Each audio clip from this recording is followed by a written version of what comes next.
Saludos cubanos, hoy 1 de septiembre, domingo, y como siempre digo, un abrazo fuerte, fraternal, para aquellos que quedan acá adentro, los poquitos que quedan como activistas, y en general para todos los cubanos acá adentro que viven estas penurias acá conmigo. Después un saludo afectivo también para los del exterior que ayudan a los que estamos acá adentro, también para los que no ayudan. Y por último, para los que continúan arruinando nuestra nación. Pero un saludo para todos, porque todos somos cubanos. Y como dijo Martí, de todos y para el bien de todos. Bueno, hoy voy a hacer una especie de continuación de la catarsis anterior, donde trato de señalar con cuántos errores hemos enfrentado la dictadura.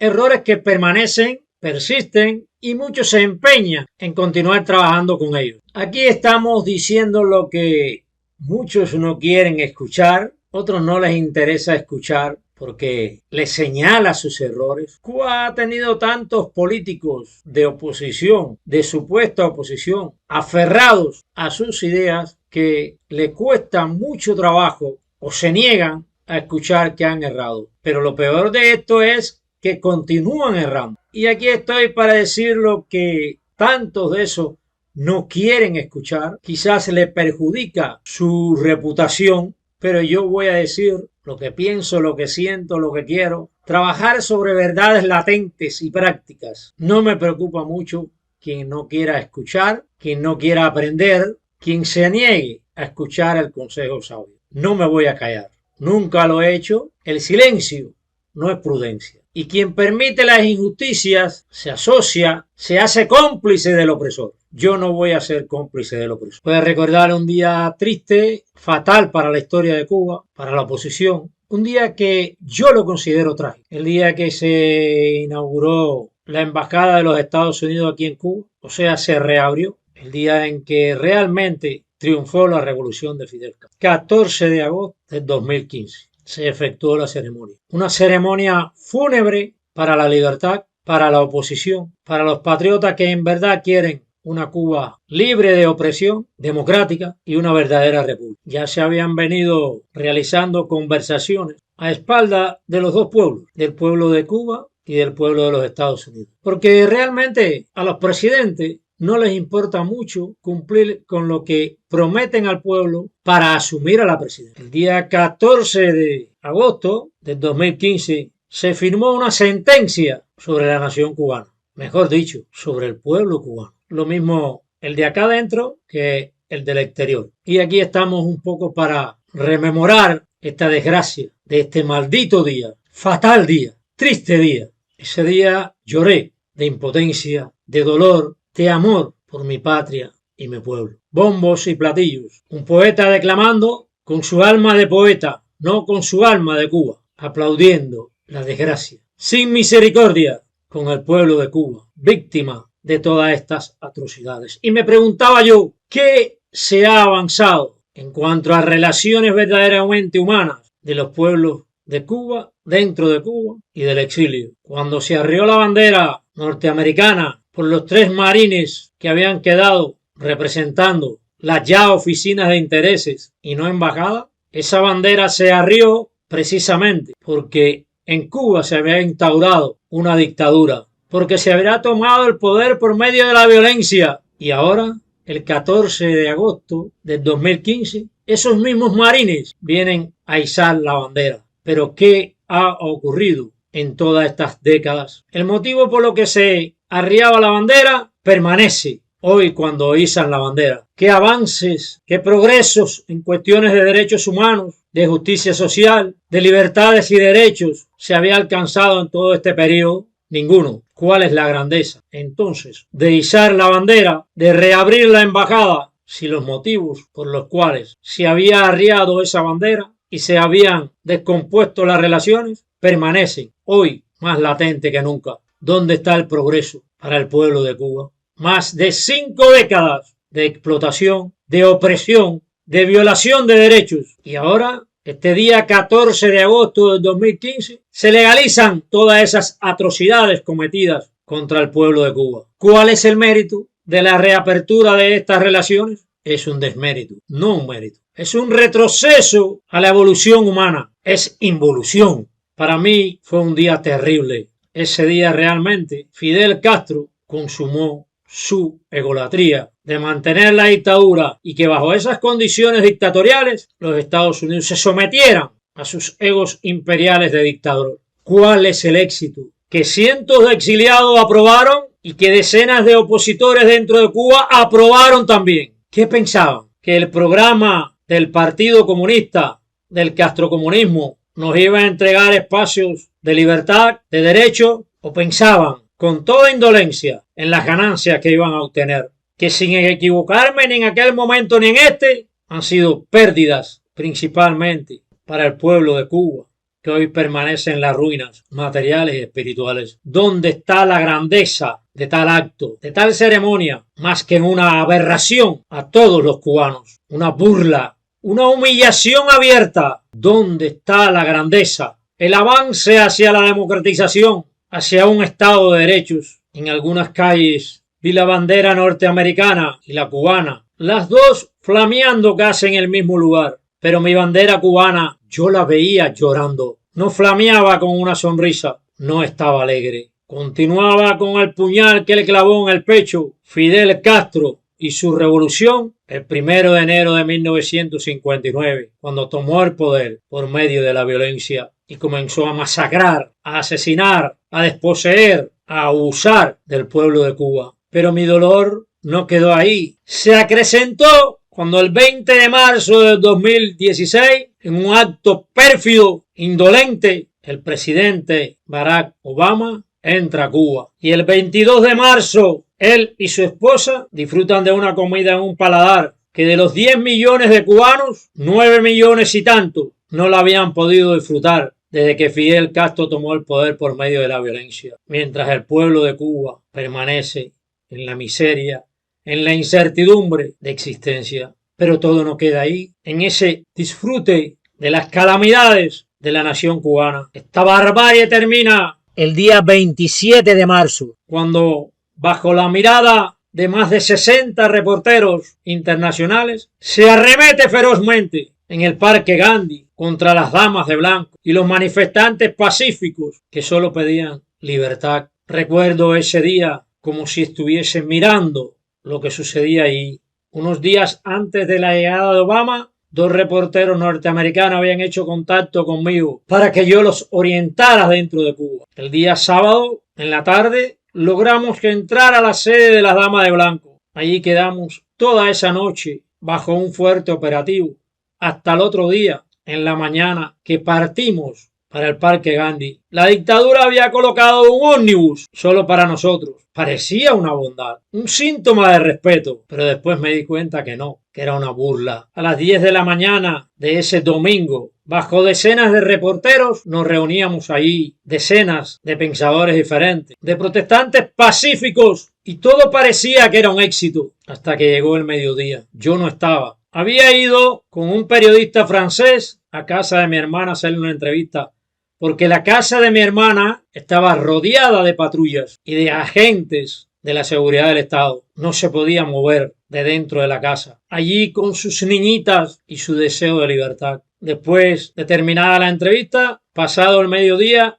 regreso al Parque Gandhi. Ya no quedaba nada allí. Me encontré con un periodista irlandés que nos conocíamos y me dijo: Agustín, lo que ha ocurrido aquí ha sido despiadado. Violencia por parte del Estado, del poder, del castrocomunismo, a extremos incalculables. Estoy asustado. Regresaba yo normalmente ya para retirarme y al cruzar cerca de la estación del DTI de Playa, situada en 62, 2 individuos se me abalanzan como fieras a torcerme los brazos, individuos vestidos de civil. Allí me arrastraron prácticamente hasta la unidad, esposado ya desde luego. Estaba el mayor Camilo, bien destacado en todos los operativos que se efectuaban contra las damas de blanco y los pacifistas que nos atrevíamos a acompañar a las damas de blanco en su marcha por la Quinta Avenida. Camilo le dijo a los oficiales que me llevaran para el parqueo. Ellos preguntaron: ¿le quito las esposas? Camilo dijo: no, no le quiten las esposas. Allí el mayor Camilo me dijo que por qué yo lo acusaba a él de asesino, si él no era un asesino.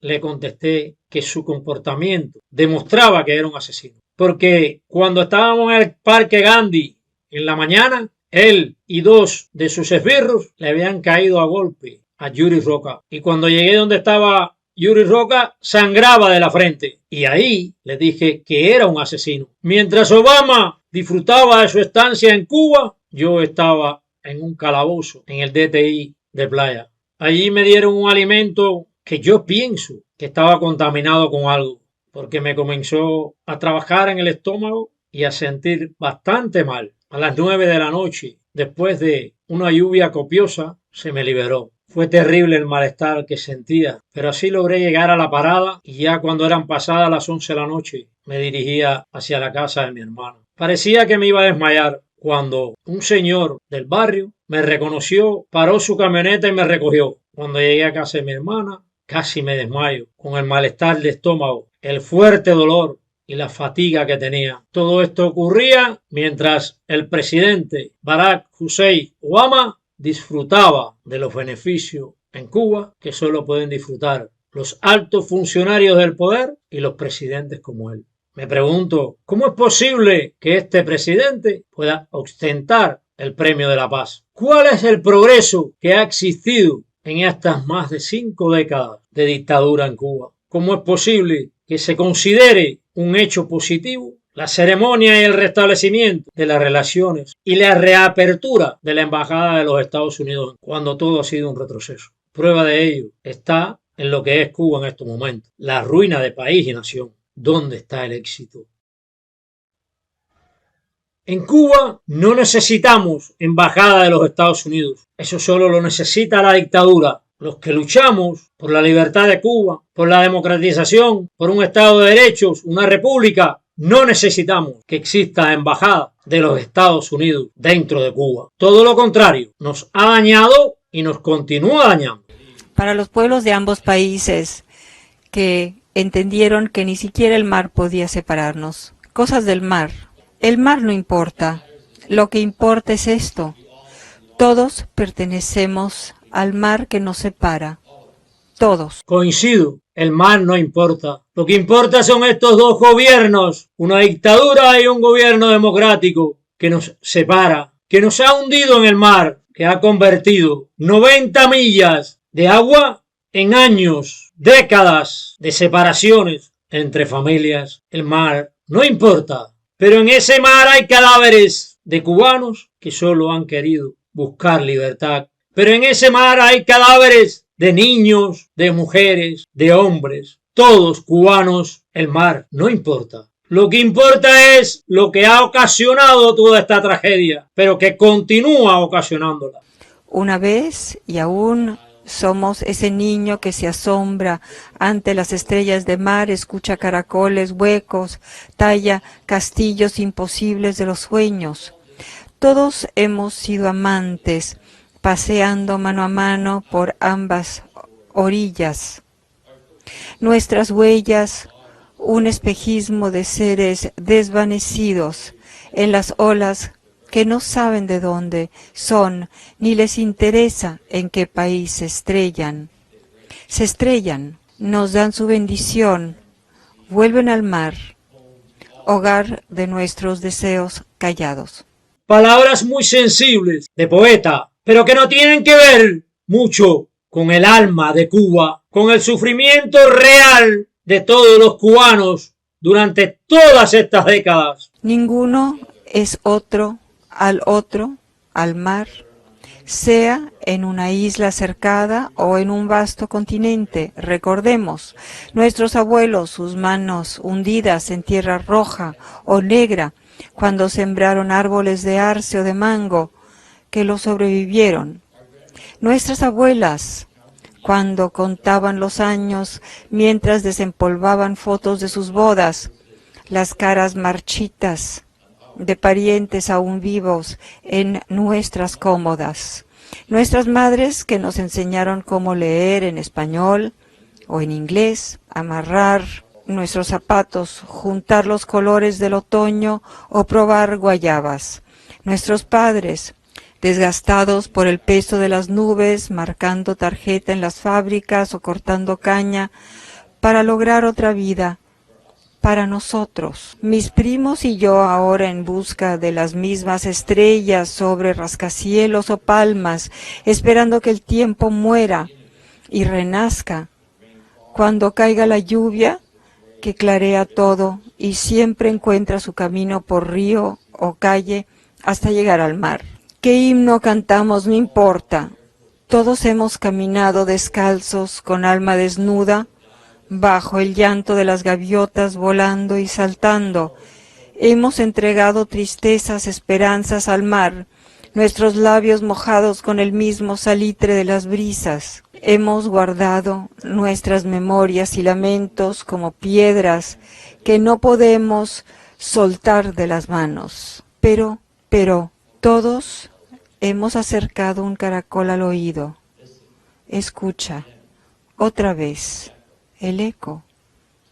Hoy, el mar nos dice que dejemos atrás nuestras dudas y miedos y veamos los azules lúcidos de un horizonte compartido y así respirar juntos y sanar juntos. Una historia sensible, cuenta Blanco, pero no con el corazón del cubano que sufre y ha sufrido toda esta desgracia de castrocomunismo. Y ahora el señor Blanco, según se dice cubano, halaga y alaba esta relación paupérrima, aberrante hacia el género humano y cubano. Con esas sensibles palabras va a atenuar el dolor, el sufrimiento, la nostalgia de manos que se alzaron una vez para decir adiós y nunca más se pudieron estrechar. Con eso va a secar las lágrimas en los aeropuertos, al borde de la costa, en despedidas indefinidas, incontables, por el solo hecho de ansiar la libertad, de que sean respetados sus derechos, de existir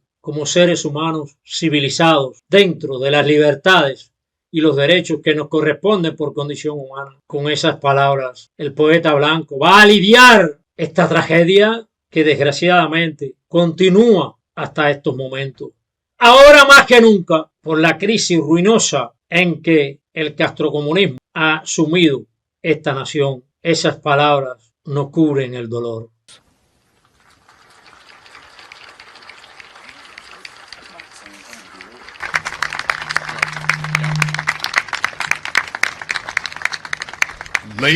Con esas palabras va a cubrir el cementerio que hay en el estrecho de la Florida. Con esas palabras va a cubrir el cementerio que hay en Miami de cubanos que murieron con la nostalgia de tocar una vez más un trozo de tierra cubana. Todo esto es una hipocresía pérfida donde los que ostentan el poder se vanaglorian con el disfrute de sus mieles.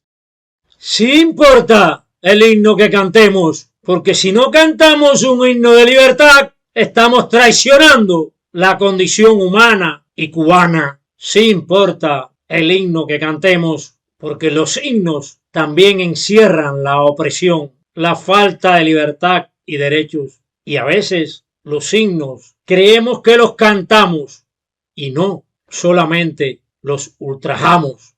¿Un horizonte compartido con una dictadura?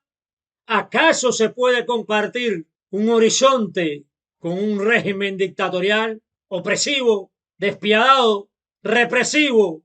No, Blanco, no se puede compartir con ese régimen, porque sería como compartir la libertad detrás de las rejas de un calabozo. No se está cantando el himno de Cuba, se está llorando el himno de Cuba.